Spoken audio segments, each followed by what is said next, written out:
L'actualité, c'est aussi cet accord signé par le Liban et Israël avec la participation des États-Unis. Et on retrouve le correspondant d'Europe 1 en Israël, Frédéric Simon. Bonjour Frédéric. Bonjour à tous.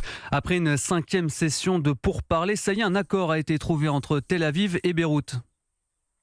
Oui, un accord cadre signé à Washington par les ambassadeurs respectifs d'Israël et du Liban et conclu sous l'égide des États-Unis. Il stipule que l'armée israélienne opère un retrait partiel du sud Liban.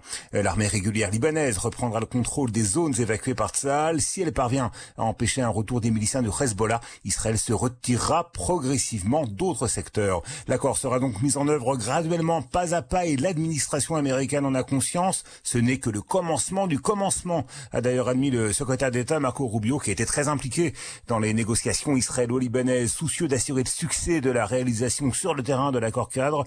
Les États-Unis vont augmenter l'aide financière fournie au Liban et à son armée, car les obstacles s'annoncent nombreux. L'un des dirigeants du Hezbollah, dont le désarmement est prévu par l'accord, a affirmé que les autorités libanaises ne pourront pas le mettre en œuvre sans risquer de déclencher une guerre civile. Côté israélien, le Premier ministre Netanyahou a assuré que son pays ne quittera pas la zone tampon établie au sud Liban tant que le Hezbollah ne sera pas désarmé.